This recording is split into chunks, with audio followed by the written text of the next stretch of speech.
हरियाणा सरकार का track record युवाओं को रोजगार देने के मामले में बहुत ज़्यादा खराब है और इस बार मुख्यमंत्री मनोहर लाल खट्टर जी ने अपना ट्रैक रिकॉर्ड कायम रखते हुए अपनी जुबान को एक बार फिर से गलत साबित किया। अपने ही किए हुए वादे से एक बार फिर मुकर गई सरकार। मैं अपना वक्तव्य आगे कहूं उससे पहले आपको खट्टर साहब के ये शब्द सुनने चाहिए जो उन्होंने 21 फरवरी को हरियाणा की विधानसभा के अंदर बोले थे। 29 से पहले अब हो सकता है 2-4 दिन आगे पीछे भी हो सकते हैं, तो कहीं उसमें फोर्सेस काम करते हैं। हमारे प्रोग्राम में यह है कि हम लगभग 6 और 14, 20 और 8, 28 हजार बच्चों का रिजल्ट ये आने वाले 8 महीने करने वाला। मुख्यमंत्री जी ने 21 फरवरी 2024 को हरियाणा की विधानसभा के पटल पर मुख्यमंत्री के पद पर रहते हुए ये कहा कि 29 फरवरी तक 29,000 भर्तियों के रिजल्ट निकाल दिए जाएंगे। उन्होंने अपने शब्दों में बोलते हुए ये भी जोड़ा कि 2-4 दिन आगे पीछे हो सकता है। तो हमने सोचा कि मुख्यमंत्री के 2 और 4 को जोड़ लेते हैं तो 6 दिन आगे पीछे हो सकता है। इसलिए मैंने ये प्रेस कॉन्फ्रेंस करने से पहले इंतजार किया कि मुख्यमंत्री जी की बात हो सकता है आखिरी कोने पे जाके ही सच हो जाए।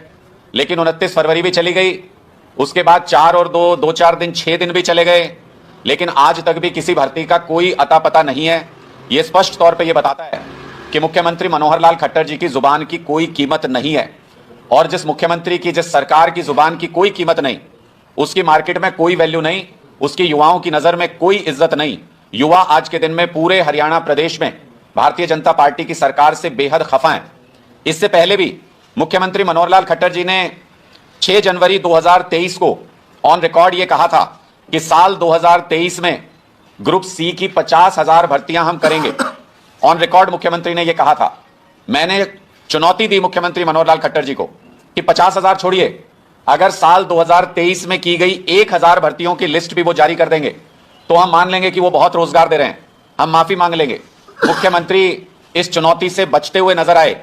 एक बार भी मुख्यमंत्री ने सार्वजनिक तौर पर इस चुनौती का कोई जवाब नहीं दिया और मुख्यमंत्री के पद पर होते हुए भी इस सवाल से हमेशा मुंह छिपाते रहे कि साल 2023 में 6 जनवरी को उनकी कही हुई बात की क्या कोई कीमत नहीं थी, क्या उनके शब्दों की कोई वैल्यू नहीं है। तो ये दूसरी बार ऐसा हुआ है जब मुख्यमंत्री ने कोई जुबान दी, कोई तारीख दी, कोई समय दिया युवाओं को कि आपको रोजगार देंगे और फिर उनकी बात गलत साबित हुई, वो अपनी बात से पलट गए। कल हाईकोर्ट के अंदर 41,000 भर्तियों के मामले को लेकर के हाईकोर्ट में कल सुनवाई थी। अगर सरकार चाहती तो हाईकोर्ट में कल ही यह मामला सुलझा करके 41,000 भर्तियों का रास्ता साफ कर सकती थी, लेकिन सरकार ने बहाना बना करके अगली तारीख ले ली। इससे पता चलता है कि सरकार की युवाओं को रोजगार देने की दरअसल नीयत नहीं है और जब नीयत नहीं है तो हरियाणा के युवाओं को रोजगार दे नहीं सकते। टीजीटी की भर्ती का मामला 2019 से कोर्ट में अटका हुआ है। ग्रुप सी के बहुत सारे छात्र, मैं सोशल मीडिया पे भी देखता रहता हूं, प्रदर्शन भी करते रहते हैं, अर्ली हियरिंग कह के परेशान हो गए। सरकार की कान पे जूं तक नहीं रेंगती है और पता नहीं कितनी भर्तियां, जब से ये कॉमन एलिजिबिलिटी टेस्ट शुरू किया गया है तब से सरकार शायद ही कोई भर्ती कामयाब तरीके से करा पाई है। 2 लाख से ज्यादा सरकारी नौकरियों के पद हरियाणा सरकार में खाली पड़े हुए हैं, लेकिन सरकार को युवाओं को नौकरी देने की कोई जल्दी नहीं, शायद कोई नीयत भी नहीं, देना भी नहीं चाहते। क्योंकि मैं लगातार ये खबरें पढ़ रहा हूं। कल परसों इजराइल से एक खबर आई कि इजराइल में युद्ध में किस तरीके से एक व्यक्ति की मौत हो गई वहां पे बम गिरने से। मैं जब वो तस्वीरें देख रहा था अखबार के अंदर और टीवी के अंदर, मेरे मन में पहला सवाल यही था कि क्या इसी इजराइल में हरियाणा की सरकार 10,000 हरियाणा के युवाओं को झोंकना चाहती है, भेज रही है। दूसरी तरफ से खबर आई कि रूस के अंदर भी हरियाणा के कुछ युवा, जिनको वहां पर गलत तरीके से, धोखे से रशिया की सेना में युद्ध करने के लिए जबरदस्ती डरा धमका के भर्ती कर लिया गया है, वो वहां फंस गए हैं। हमारे युवा अपनी जान जोखिम में डाल करके देश से बाहर जाके कोई भी खतरा मोल लेके किसी भी तरीके से जाल में फंस रहे हैं अलग अलग।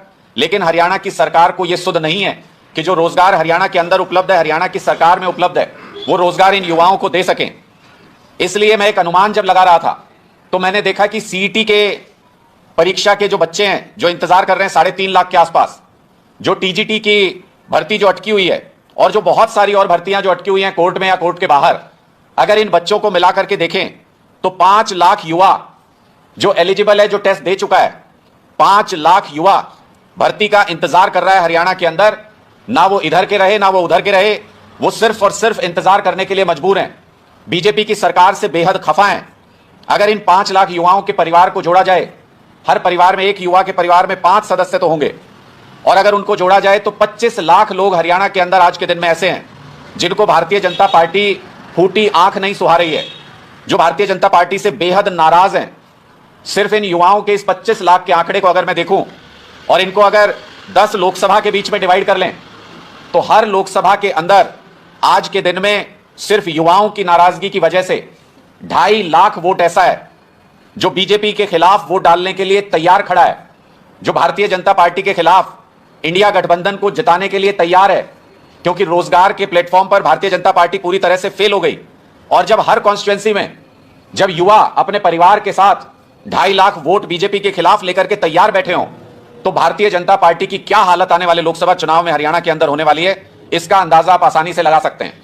और यह अंदाजा सिर्फ हमारा नहीं है, भारतीय जनता पार्टी को भी अच्छे से यह एहसास है कि हरियाणा का युवा नाराज है, लोकसभा चुनाव में उनकी हालत पतली है, इसलिए हरियाणा के उम्मीदवार तय करने में भारतीय जनता पार्टी के पसीने छूट रहे हैं।